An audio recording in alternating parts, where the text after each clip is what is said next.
हमारे इस विशेष सांकेतिक समाचार में आप सभी दर्शकों का स्वागत है। मैं हूं साइमा खान और मेरे साथ है मेरे सहयोगी मनीषा। शुरुआत कर लेते हैं सबसे पहले हेडलाइन से। महागठबंधन में सीट बंटवारे को लेकर सिर फुटबल जारी। तेजस्वी के जीविका दीदियों को स्थायी नौकरी के वादे पर सुधांशु त्रिवेदी का तंज।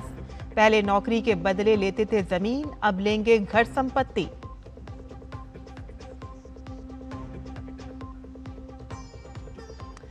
छठ त्योहार को लेकर रेलवे तैयार। स्टेशन पर यात्रियों की सुरक्षा और सुविधा के पुख्ता इंतजाम। नई दिल्ली स्टेशन पर मशीन से मिल रहा है तुरंत टिकट। 7,800 अतिरिक्त ट्रेनों का संचालन।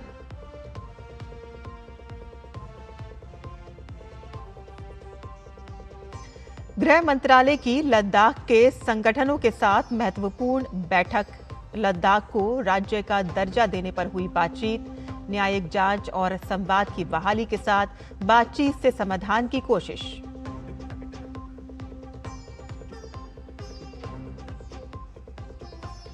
देश के कई इलाकों में धूमधाम से मनाई गई अन्नकूट और गोवर्धन पूजा। शुभ मुहूर्त में विधि विधान के साथ गंगोत्री धाम के कपाट शीतकाल के लिए बंद।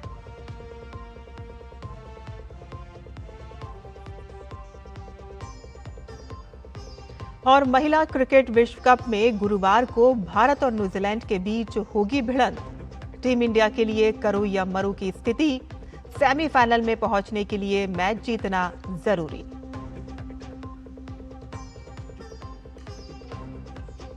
और अब समाचार विस्तार से। बिहार में 6 और 11 नवंबर को चुनाव हैं।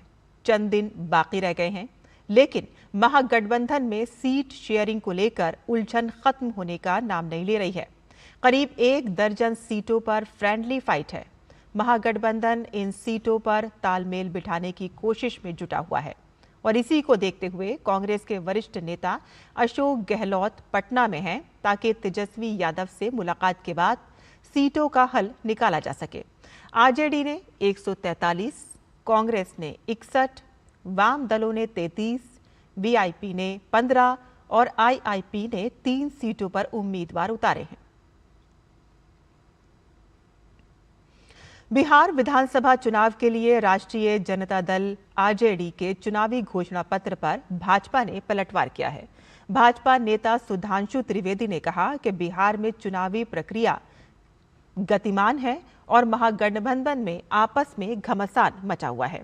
ये वही महागठबंधन है। कल तक मतदाता सूची सही नहीं बन पाने का स्वांग रचा कर भ्रम पैदा कर रहे थे और आज ना ही सामूहिक उम्मीदवार घोषित कर पाए हैं और ना ही सामूहिक घोषणा पत्र।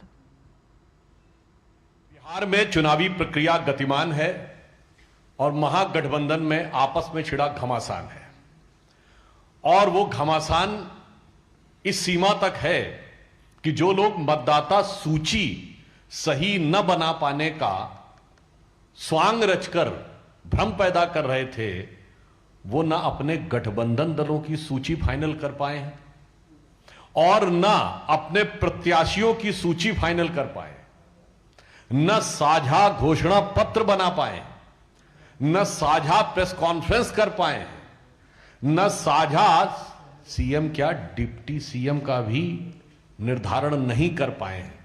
और अब झारखंड मुक्ति मोर्चा के उद्घोषणा के बाद तो महागठबंधन को झारखंड से खंड खंड करने का संदेश बहुत स्पष्ट चला गया है।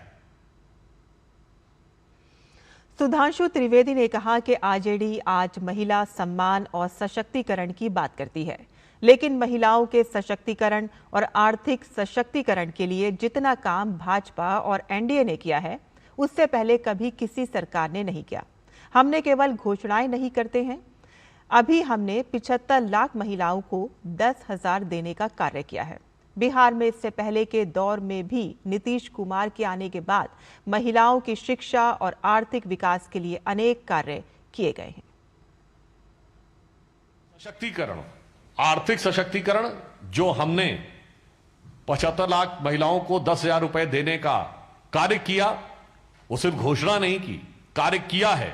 और बिहार में इससे पहले के दौर में भी श्री नीतीश कुमार जी के आने के बाद महिलाओं के और लड़कियों की शिक्षा के विकास से लेकर हमारी जब सरकार आई तब महिलाओं में शिक्षा दर बिहार में 33% थी, अब 74% है। अगर आप देखें तो कॉलेज यूनिवर्सिटी से लेके सरकारी पदों में भी 33% आरक्षण के साथ साथ पंचायतों में आरक्षण सुनिश्चित किया गया, महिला पुलिस बल बना है और सुकन्या योजना बहुत पहले से बिहार में चल रही थी। प्रधानमंत्री श्री नरेंद्र मोदी जी की सरकार आने के बाद यह हमारा 10 साल का एक व्यवस्थित सोच है। केंद्रीय मंत्री चिराग पासवान ने महागठबंधन में चल रहे विवाद पर तंज कसा है। चिराग पासवान ने कहा कि तेजस्वी यादव और राहुल गांधी एक साथ नहीं आ पाए तो बिहार को क्या एक साथ रख पाएंगे। गठबंधन को नहीं संभाल पा रहे, मेरी तो समझ के परे है कि भाई ये लोग कौन सी दुनिया में ये लोग जी रहे हैं। यहाँ पे आज की तारीख में जब दूसरे चरण का नामांकन हो गया है, इस तरीके की बातें करके अपने बिखरे हुए या कोलैप्स गठबंधन के ऊपर जो ये लोग पर्दा डालने का प्रयास कर रहे हैं, हम जब सरकार में आएंगे, हम जब सरकार में आएंगे, हम ये करेंगे, हम वो करेंगे। प्रभु आप आइएगा कैसे सरकार में? ऐसा गठबंधन आज तक कभी भारत के राजनीतिक इतिहास में हम लोगों ने नहीं देखा, जहां पे घटक दल एक दूसरे के सामने है। दूसरे चरण का और फाइनल नामांकन की पूरी प्रक्रिया समाप्त हो चुकी है, उसके बावजूद भी अभी भी नहीं पता कि कौन कितनी सीटों पे चुनाव लड़ रहा है, नहीं लड़ रहा है। बिहार की जनता इस बात को समझ गई है कि जो गठबंधन में 5-6 घटक दलों को एक साथ नहीं रख सकते, वो बिहार की 14 करोड़ जनता को कभी एक साथ नहीं रख पाएंगे। महागठबंधन में सीट बंटवारे पर बने गतिरोध के बीच राजद नेता तेजस्वी यादव ने एक बार फिर नौकरी का चुनावी दांव खेलते हुए जीविका दीदियों को स्थायी करने की घोषणा की और कहा कि इनका वेतन 30,000 रुपए प्रति माह होगा। सभी जीविका दीदियों के प्रति हमारा सम्मान है और हक दिलाना, न्याय करना हमारी जिम्मेवारी है। उन सभी जीविका दीदियों की बात को सुनकर के हम लोगों ने निर्णय लिया है कि जितनी जीविका सीएम दीदियां हैं यानी कम्युनिटी मोबिलाइजर्स हैं, उन सभी सीएम दीदियों को स्थायी कर उन्हें सरकारी कर्मचारी का दर्जा देकर उनके वेतन को 30,000 प्रति माह हम लोग करेंगे। आरजेडी के चुनावी घोषणा पत्र पर भाजपा के वरिष्ठ नेता और केंद्रीय मंत्री नित्यानंद राय ने तेजस्वी यादव को घेरा है। नित्यानंद राय ने कहा कि आरजेडी के घोषणा पत्र में कोई दम नहीं है, वह केवल जनता के बीच भ्रम फैलाते हैं। जीविका दीदियों के जीवन में जो खुशियां आई हैं वो प्रधानमंत्री नरेंद्र मोदी और मुख्यमंत्री नीतीश कुमार की वजह से आई हैं। तेजस्वी यादव सफेद झूठ बोल रहे हैं। वो जो भी घोषणा करते हैं उसमें कोई दम नहीं है, भ्रम फैलाने के लिए है, झूठ बोलने के लिए है।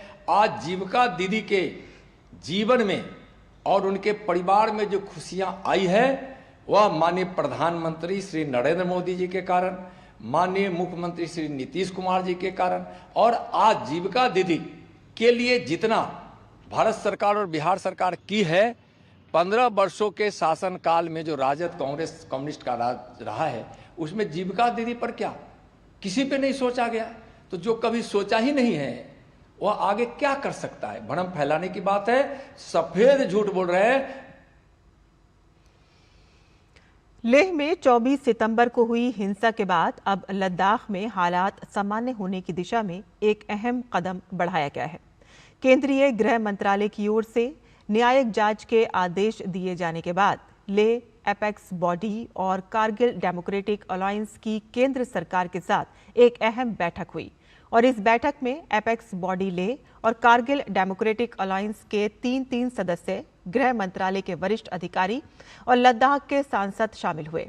बैठक के बाद डीडी न्यूज से खास बातचीत करते हुए कारगिल डेमोक्रेटिक अलायंस के लीडर सज्जाद कारगिली ने बैठक के मुद्दों पर खुशी जताई और हमारे सहयोगी अमरेंद्र गुप्ता के साथ बातचीत के दौरान लद्दाख के सांसद हाजी हनीफ जान ने कहा कि न्यायिक जांच और संवाद की बहाली के साथ उन्हें अब उम्मीद जगी है कि इस राजनीतिक गतिरोध का समाधान बातचीत से जल्द ही निकल सकता है।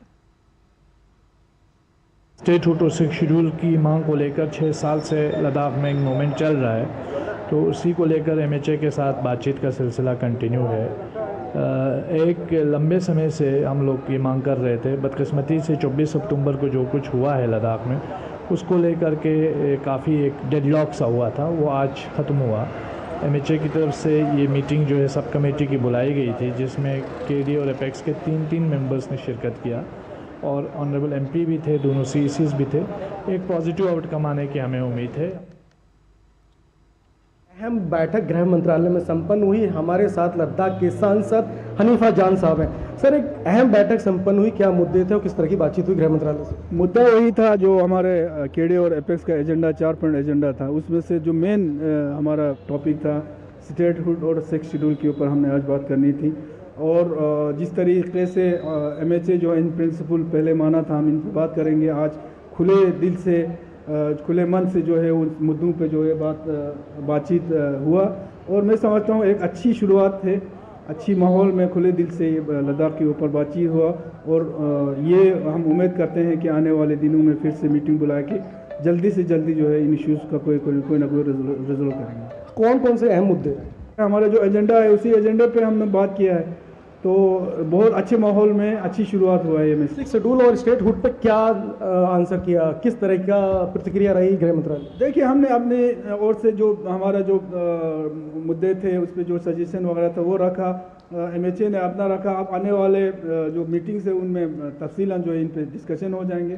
कोई समय कीमत सीमा तय हुई है अगली मीटिंग की? कोई समय तय नहीं हुआ है, लेकिन इतना है कि कोशिश करेंगे किसी टाइम बाउंड में जल्दी से जल्दी जो है मीटिंग वगैरह करके इस इशू को हल किया जाए। बहुत बहुत धन्यवाद। तो ये थे लद्दाख के सांसद हनीफा जान साहब, जिनका मानना है कि आज बहुत अच्छे माहौल में गृह मंत्रालय के साथ लद्दाख से जुड़े हुए विषयों पर मीटिंग हुई, जिसमें जो अहम मुद्दे थे वो स्टेटहुड का एक मुद्दा था। हनीफा जान, उनका कहना है कि गृह मंत्रालय ने बहुत अच्छे माहौल में इस मीटिंग को किया, उनकी बातों को सुना और आगामी मीटिंग भी इस मुद्दे पर जल्द होगी। कैमरामैन शिव सुमन के साथ अमरेंद्र गुप्ता, डीडी न्यूज, दिल्ली। दिवाली और छठ पर यात्रियों की बढ़ती संख्या को देखते हुए रेलवे आने वाले दिनों में लगभग 7,800 और विशेष ट्रेनें चलाने की योजना बना रहा है। त्योहारों पर आने वाली भीड़ पर नजर रखने के लिए वॉर रूम स्थापित किए गए हैं। रेल मंत्री ने कल नई दिल्ली रेलवे स्टेशन का दौरा किया और त्योहारों के दौरान यात्रियों के लिए की गई व्यवस्थाओं का जमीनी स्तर पर आकलन किया। रेल मंत्री ने नई दिल्ली स्टेशन पर तैयारियों की समीक्षा की। प्लेटफॉर्म आरपीएफ कंट्रोल रूम में रेल मंत्री की बातचीत भी हुई। मेडिकल यूनिट और यात्रियों से रेल मंत्री ने बातचीत की। रेल मंत्री ने यात्री सुविधा केंद्र का भी दौरा किया। पिछले 20 दिनों में 4,211 विशेष ट्रेनों का संचालन हुआ है। 20 दिन में 1 करोड़ से ज्यादा लोगों ने यात्रा की है। 7,800 और ट्रेनों का परिचालन शुरू किया जाएगा। प्रतिदिन लगभग 4.25 लाख लोग इसमें सफर कर रहे हैं। रेल भवन, जोन और डिवीजनों में वॉर रूम की निगरानी की जा रही है और 80 से अधिक वॉर रूम सक्रिय हैं। भीड़ पर पूरी तरह से नजर रखने के लिए एक्टिव वॉर रूम हैं, जिनमें MUTS सहित अतिरिक्त टिकट काउंटर नियंत्रण कक्ष स्थापित किए गए हैं और यात्रियों के लिए पीने का साफ पानी, वॉशरूम, यात्रियों के लिए समर्पित होल्डिंग एरिया है। सोशल मीडिया पर सख्त निगरानी है कि भ्रामक और पुरानी तस्वीरों और वीडियो पर त्वरित कार्रवाई और अफवाह फैलाने वालों पर FIR की जाएगी। छठ पूजा पर बिहार जाने वाले यात्रियों के लिए नई दिल्ली रेलवे स्टेशन पर फर्स्ट एड मेडिकल बूथ की भी सुविधा उपलब्ध है। यहाँ डॉक्टर लगातार मौजूद हैं और किसी भी यात्री की तबीयत खराब होने पर तुरंत प्राथमिक इलाज किया जाता है। हमारे सहयोगी राजेश राज ने नई दिल्ली रेलवे स्टेशन पर बने इस मेडिकल बूथ का जायजा लिया। छठ पूजा के मौके पर होल्डिंग एरिया में प्राथमिक चिकित्सा फर्स्ट एड सहायता बूथ भी बनाया गया है, जो आप नॉर्दर्न रेलवे के द्वारा ये बनाया गया है। आप देख सकते हैं कि ये प्राथमिक चिकित्सा फर्स्ट एड जो सहायता बूथ है उसका गठन किया गया है और इसके तहत तमाम जो डॉक्टर्स की टीम है और नर्सिंग स्टाफ वो यहाँ पर मौजूद है। कैसा रिस्पॉन्स है सर ये मुसाफिरों के लिए किया गया है, कैसा रिस्पॉन्स? देखिए रिस्पॉन्स बहुत अच्छा है और हम लोग तो ये चाहते हैं कि सभी स्वस्थ आएँ। जो लोग इमरजेंसी में चोट लग के आ रही है उनकी हम ड्रेसिंग कर रहे हैं और जिनको उल्टी दस्त लग रही है हम उनको ORS का घोल और उनको दवाई दे रहे हैं और इमरजेंसी में तुरंत अटेंड किया जाता है। दूसरा कोई बेहोश होता है या अनकॉन्शियस होता है तो उसको एम्बुलेंस के साथ तुरंत शिफ्ट कर दिया जाता है LNJP हॉस्पिटल, लेडी हार्डिंग और हमारे सेंट्रल हॉस्पिटल में भी हम भेज देते हैं। अगर कोई मरीज ज्यादा अगर बीमार होता है, आपात स्थिति होती है तो फर्स्ट एड के बाद आप उसे हॉस्पिटल शिफ्ट? बिल्कुल, क्योंकि देखिए यहाँ पर हम उसके जीवन से खिलवाड़ नहीं कर सकते। हमारे पास हालांकि ऑक्सीजन भी है, हमारे पास जो है वो झटका देने के लिए AED भी है, लेकिन क्या है कि हम कोशिश ज्यादातर ये रहती है कि समय बर्बाद करने की बजाय हम लोग उसको मुसाफिर यहाँ आ रहे हैं, लोग दवा ले बिल्कुल आ रहे हैं, बिल्कुल आ रहे हैं। अब तक आपको मैं बताता हूँ कल शाम तक हमारे पास जो है 530 से ज्यादा हो चुके थे। कि तमाम उपकरणों से लैस होकर जो ये उत्तर रेलवे अस्पताल के जो चिकित्सक हैं, नर्सिंग स्टाफ है, एम्बुलेंस के ड्राइवर हैं, वो पूरी तत्परता के साथ यहाँ मौजूद है ताकि किसी भी मुसाफिर को किसी भी तरह की दिक्कत होने पर उनका तुरंत प्राथमिक उपचार किया जा सके। कैमरामैन केशव के साथ नई दिल्ली रेलवे स्टेशन से मैं राजेश राज, DD न्यूज के लिए। और यहाँ हम बुलेटिन में रुकते हैं छोटे से ब्रेक के लिए। हम जल्द हाजिर होंगे, आप देखते रहिए DD न्यूज। सुनो, एक अच्छी इंश्योरेंस पॉलिसी AI से पूछते हैं। एक ऐसी पॉलिसी जिसमें प्रीमियम पेमेंट हो लिमिटेड पर इनकम आती रहे लाइफ टाइम। LIC का जीवन उत्सव। एक ऐसी पॉलिसी जो दे होल लाइफ इंश्योरेंस कवर भी। LIC का जीवन उत्सव। वाओ, चलो तो LIC की जीवन उत्सव पॉलिसी ही लेते हैं। मैं भी तुमसे यही कह रही थी, LIC का जीवन उत्सव। लाइफ टाइम सेलिब्रेशन मनाइए LIC के जीवन उत्सव के साथ, फ्यूचर सेट है। जब धरती चीर कर निकलता है लोहे का पत्थर और मिलता है मोंगिया के जोश से, फिर तपता है, पिघलता है और बनता है फौलाद। अब होता है सरिया सारी खूबियों के साथ। मोंगिया स्टील, मजबूत देश का मजबूत सरिया। ब्रेक के बाद आपका फिर से स्वागत है। राष्ट्रपति द्रौपदी मुर्मू 4 दिवसीय दौरे पर केरल में हैं। अपने दौरे के दूसरे दिन वे सबरीमाला पर्वतीय तीर्थ स्थल में भगवान अयप्पा के दर्शन और पूजन के लिए गईं। तो वहीं इससे पहले राष्ट्रपति ने पंपा नदी और गणपति मंदिर में प्रारंभिक अनुष्ठान किए और इसके साथ ही द्रौपदी मुर्मू पिछले 5 दशकों में सबरीमाला की यात्रा करने वाली पहली भारतीय राष्ट्रपति बन गई हैं।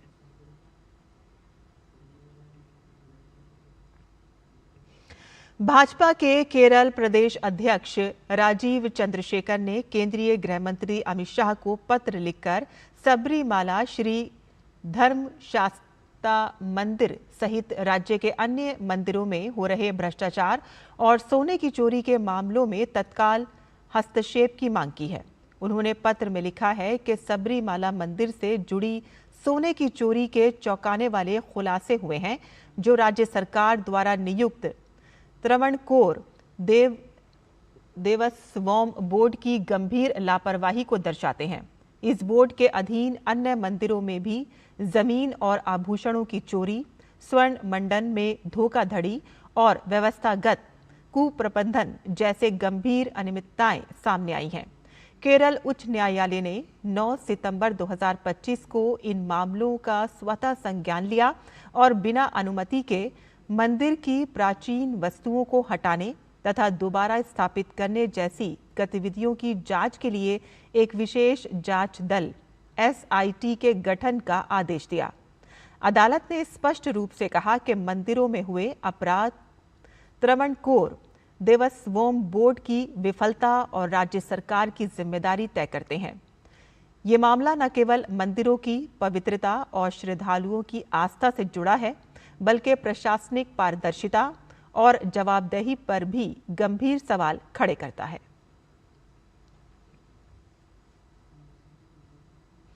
दिल्ली की मुख्यमंत्री रेखा गुप्ता ने छठ पर्व की तैयारियों का जायजा लिया। उन्होंने वजीराबाद स्थित सुरघाट का दौरा किया और प्रेम बाड़ी पुल से मुनक नहर तक चल रहे कार्यों की समीक्षा की। इस बार दिल्ली सरकार यमुना नदी के किनारे 17 मॉडल घाट बना रही है, जहां छठ व्रतियों के लिए सारी सुविधाएं उपलब्ध होंगी। और इसके साथ ही दिल्ली में 1000 से अधिक स्थानों पर छठ पूजा का आयोजन होगा और सभी जगहों पर तैयारियों के लिए सरकारी मशीनरी पूरी तरह सक्रिय है। मुख्यमंत्री रेखा गुप्ता ने बताया कि दिल्ली में जहां जहां छठ पूजा आयोजित की जाती है, वहां बीजेपी के विधायक, पार्षद और सांसद घाटों पर पहुंचकर तैयारियों की निगरानी करेंगे और स्वच्छता अभियान चलाएंगे। पूरी दिल्ली में जितनी भी जगह दिल्ली में छठ मनाई जा रही है, हमारे सभी विधायक, हमारे सभी मंत्री, पार्षद, सांसद, सब लोग इन छठ घाटों पे तैयारियों का जायजा एवं स्वच्छता अभियान, ये कार्यक्रम हमने शुरू किया है जो 26 तारीख तक चलेगी। 27 और 28 की दिल्ली में और देश में छठ है। छठ जो इस बार दिल्ली में त्यौहार है, भव्यता के साथ मनाया जाएगा। उत्तर प्रदेश के मुख्यमंत्री योगी आदित्यनाथ ने बड़ा बयान दिया है। मुख्यमंत्री योगी आदित्यनाथ सनातन धर्म को सबसे अधिक नुकसान पहुंचाने के लिए राजनीतिक इस्लाम को जिम्मेदार ठहराया है। गोरखपुर में आयोजित एक कार्यक्रम में योगी आदित्यनाथ ने कहा कि ब्रिटिश और फ्रांसीसी उपनिवेशवाद की चर्चा तो अक्सर होती है, लेकिन सनातन धर्म पर सबसे बड़ा प्रहार करने वाले राजनीतिक इस्लाम का जिक्र कम ही किया जाता है। उन्होंने गोरखपुर में आरएसएस की शताब्दी के अवसर पर आयोजित कार्यक्रम में कहा कि हमारे पूर्वजों ने ब्रिटिश और फ्रांस के उपनिवेश के खिलाफ ही लड़ाई नहीं लड़ी, राजनीतिक इस्लाम को लेकर भी मोर्चा लिया था। उन्होंने छांगुर प्रकरण को राजनीतिक इस्लाम से जोड़ते हुए कहा कि आज भी जलालुद्दीन उर्फ छांगुर के रूप में राजनीतिक इस्लाम को बढ़ाने का काम हो रहा है। ब्रिटिश उपनिवेश की चर्चा होती है, फ्रांस के उपनिवेश की चर्चा होती है, लेकिन राजनीतिक इस्लाम की कहीं चर्चा नहीं होती। राजनीतिक इस्लाम वही है जो छांगुर के रूप में डेमोग्राफी को चेंज करके राष्ट्र माता के टुकड़े टुकड़े करने की मंशा के साथ कार्य कर रहा है। और उससे सतर्क रहने के लिए राष्ट्रीय स्वयंसेवक संघ आज समाज को जोड़ने के जिस बड़े अभियान को आगे बढ़ा रहा है, और वह अत्यंत अभिनंदनीय प्रयास है। केंद्रीय सूचना एवं प्रसारण मंत्रालय के सचिव संजय जाजू ने नागपुर में आकाशवाणी, दूरदर्शन, पत्र सूचना कार्यालय और केंद्रीय संचार ब्यूरो के कार्यालयों का अवलोकन किया और इस दौरान संजय जाजू ने संबंधित अधिकारियों के साथ महत्वपूर्ण बिंदुओं पर चर्चा की। राजधानी दिल्ली के अक्षरधाम में दीपावली के बाद आज श्री गोवर्धन जी पूजन तथा अन्नकूट उत्सव बड़े हर्षोल्लास के साथ मनाया जा रहा है। इस पर्व में हजारों श्रद्धालुओं ने दर्शन कर अन्नकूट ग्रहण किया। मंदिर में सुबह से ही श्रद्धालुओं की भीड़ जुटने लगी। संपूर्ण परिसर को फूलों से सजाया गया था। संतों ने वैदिक महापूजा विधि से गोवर्धन जी का पूजन किया।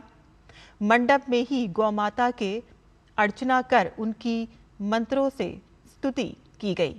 मंदिर के संत ज्ञानंद जी ने बताया है कि भारत की प्राचीन सनातन परंपरा में गोवर्धन पूजा का बड़ा महत्व है और इस अवसर पर 1200 से अधिक व्यंजनों का भोग भी लगाया गया, जिसमें गोवर्धन पर्वत की असली शिला भी लगाई गई। भगवान श्री कृष्ण ने गोवर्धन पर्वत को उठाकर इंद्र के कोप से गोकुल वासियों की रक्षा की थी और तब से गोवर्धन जी की पूजा प्रचलित हुई है। भारतीय सनातन संस्कृति और धर्म के वैश्विक प्रचारक परम पूज्य महंत स्वामी महाराज की प्रेरणा से अक्षरधाम संस्थान के विश्व भर के सभी मंदिरों में यह उत्सव बड़े पैमाने पर मनाया जाता है। गोवर्धन पर्व पूरे देश में हर्षोल्लास के साथ मनाया जा रहा है। इस समय हम अक्षरधाम में मौजूद हैं, दिल्ली के इस अक्षरधाम में, और यहाँ पर जो तैयारियां वो भव्य रूप में की गई हैं। तमाम यहाँ पर जो है वो प्रसाद जो है वो भोग के रूप में यहाँ पर भगवान को अर्पण किया गया है और इसके बाद ये भक्तों में भी बांटा जाएगा। जिस तरह से पूरी तैयारियाँ अक्षरधाम में की गई हैं, चाहे गोवर्धन पूजा हो, चाहे भोग की प्रथा हो, पूरी की गई है। हर वर्ष अक्षरधाम में दीपावली का पर्व बड़े ही धूमधाम से मनाया जाता है। दीपावली के बाद जो अन्नकूट उत्सव होता है, गोवर्धन पूजा विधि होती है, वह भी बड़े धूमधाम से यहाँ पर संपन्न होती है। आज गोवर्धन पूजा का दिन है। वैदिक मंत्रोच्चार के साथ आज षोडशोपचार पूजन विधि गोवर्धन जी की संपन्न हुई। साथ साथ में गोमाता का भी पूजन हुआ और यहाँ पर देख सकते हैं कि अनेक भक्त न केवल यहाँ पर अलग अलग राज्यों से हैं, अभी विदेश से भी भक्त आज के इस पर्व पर उपस्थित हुए हैं।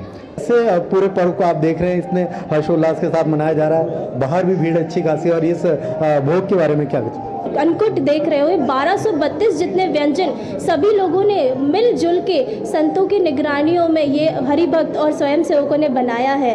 तो यहाँ पूरे 1232 जितने व्यंजन, जैसे कहा गया है कि तेरा तुझको अर्पण, उसी भावना के साथ भगवान ने जो हमें दिया है वही हम भगवान को अर्पण करते हैं। जैसे हम हर एक कार्यों में भगवान को जोड़ दे तो वह भक्ति रूप बन जाता है। जैसे घूमना यात्रा बन जाती है, वैसे ही भोजन प्रसाद बन जाता है। तो आज भगवान के समक्ष ये विविध प्रकार के व्यंजन अर्पण किए गए हैं। शुरुआत में हमने देखा बाहर गाय को लोग चारा खिला रहे थे, गोवर्धन पूजा के साथ शुरुआत हुआ। क्या कुछ रहेगा आज पूरा कार्यक्रम? आज जो है आप गोवर्धन की पूजा यहाँ देख सकते हो। यहाँ पे गोवर्धन पर्वत से लाई गई प्रसादिक मिट्टी से गोवर्धन जी की प्रतिकृति बनाई गई है। तो ऐसा लोगों को, जैसे गोवर्धन पर्वत पर वहाँ पे जा नहीं पाते हैं, तो वो लोग दिल्ली अक्षरधाम में गोवर्धन जी की पूजा कर और साथ साथ गौ माता की भी पूजा करी है सभी लोगों ने। पूरे हर्षोल्लास के साथ ये पर्व जो है वो देश भर में मनाया जाता है और इसकी धूम पूरे देश में दिखाई दे रही है। कैमरामैन विक्की राजपूत के साथ में मुकेश शुक्ला, डीडी न्यूज़, दिल्ली। और इसी के साथ ही हमारा ये विशेष सांकेतिक समाचार यहीं खत्म होता है। मुझे और मेरी सहयोगी मनीषा को अनुमति दें, लेकिन आप देखते रहिए डीडी न्यूज़। नमस्कार।